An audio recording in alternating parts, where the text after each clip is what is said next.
the motion was moved on this matter, a certain friend of mine, Honorable Faleke, spoke on this motion because the motion tabled under matters of urgent national importance. So rules are waived. If it's in the Senate section 43, order 43. And he spoke. The mover of the motion brought the motion in a way it should be done. My colleague and brother in the National Assembly, Honorable Faleke, did not speak onto that motion in the way of parliamentary processes. Privileges were abused because accusations were hurled on me. I was judged. My wife was judged. That is unparliamentary. Mr. Speaker, the Honourable Minister of Labour has abused his office. And if I were the President, I would get him removed immediately based on facts. The NSITF that we are talking about, they submitted the budget of NSITF to him. He single-handedly altered all the budgets, altered the figures. And when the men and women at that agency protested, he threatened to remove them. What did he do? The minister inserted a 2 billion commission project, 2 billion naira worth. He inserted 2 billion for commission on collection, something that has never happened in that agency. In other words, we needed the management and staff of that agency the management and the executive committee of that agency to be out of office so that he can implement that budget. What did he do, Mr. Speaker? He removed all the people who are against that decision and left it to the people who never knew about the argument between them. That is one. Mr. Speaker, honorable colleagues, we have ministers, especially this particular minister. He single-handedly nominated the contractor that bought all the vehicles. Worth 305 million last year in 2019 budget.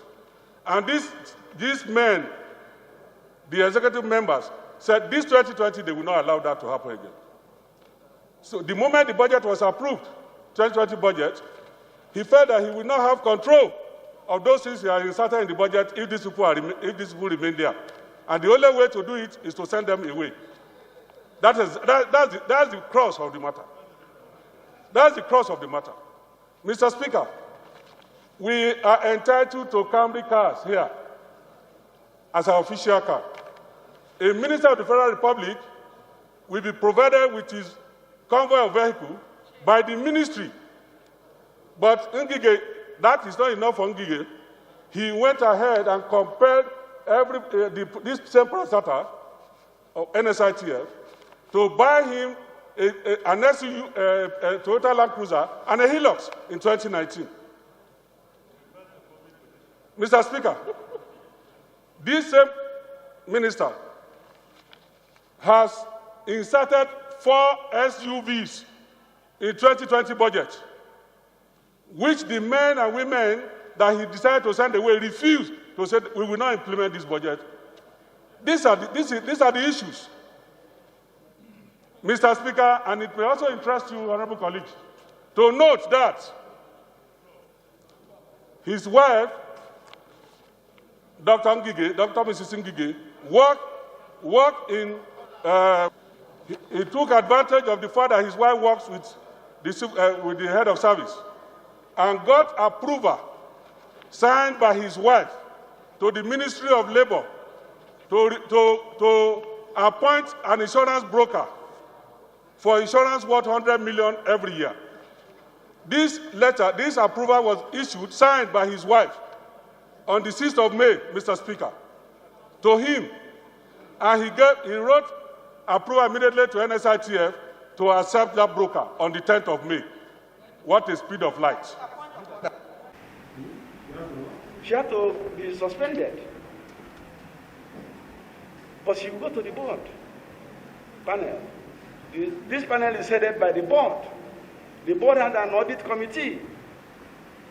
And this audit committee will head the investigation. Their chairman will head the investigation. And what we decided to do, head of service, because there are serious misconduct, bring a director to look into in the panel what these are. Accountant General of the Federation, same. Auditor General of the Federation, same. BPPDG, we wrote him to give us somebody. In fact, before then, we asked BPP to even do us a procurement audit. At the same time, we told the Auditor General of the Federation. So these people are in this committee. They are people with integrity, wealth of experience. These are the issues. These are the issues that they want to conceal by sacking these people. You are a senator. The fact is, in an investigative hearing or when you appear before the parliament, you are at liberty to decline to answer a question or not to respond to a question. That is your personal liberty and personal privilege. But what we are saying here, I appreciate your concern. Like you rightly say, the parliamentary privileges. He has exercised those privileges, but the parliament recognized what it should ask on the issues that were brought on the floor on that day.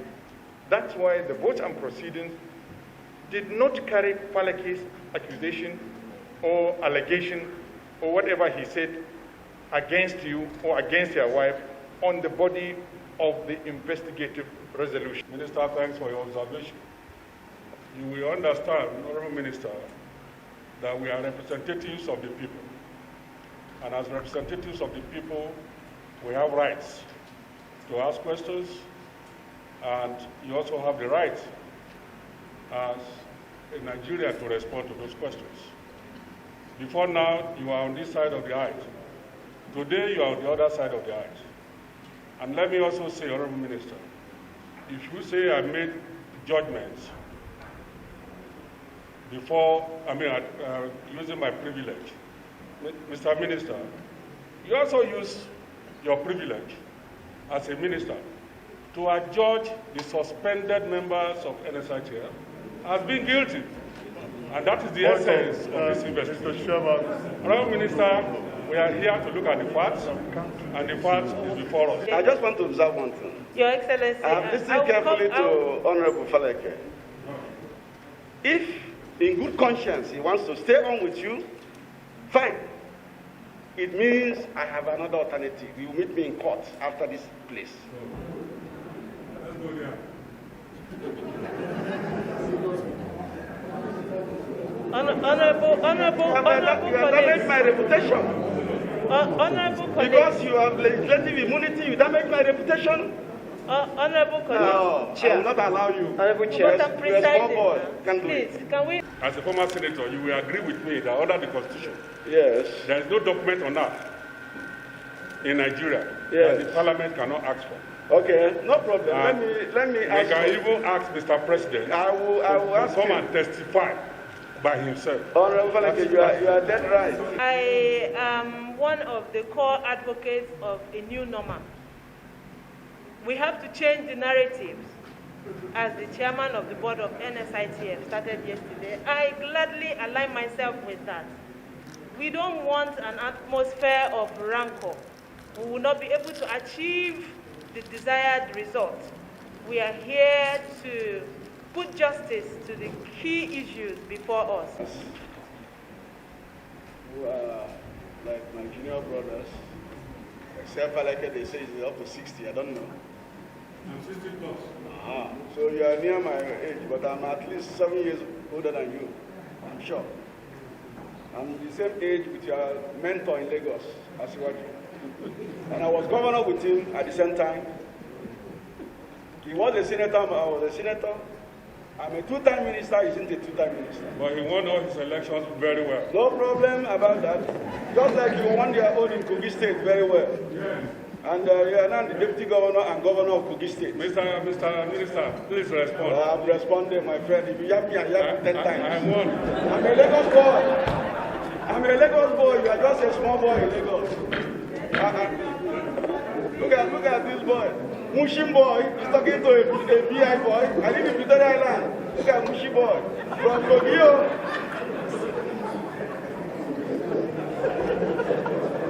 Yeah, Produc, just go. I don't get time for you. Kilo share.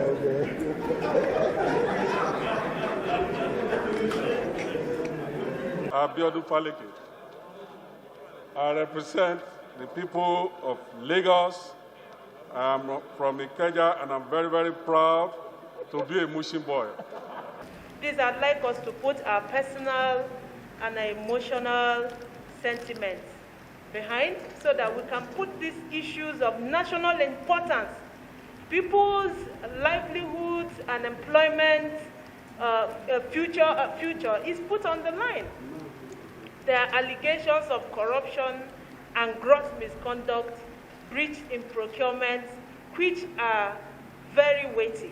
I'd like us to not use mere representations and sentiments to becloud our emotions in discharging these duties. Please, I'll crave your indulgence, honorable colleagues, to give me your protection. Wasn't funny. It's still not funny. But sometimes it's better to make light of situations that are ordinarily not meant to be funny. We'll take that up the back channel on the issue of what happened with the minister yesterday.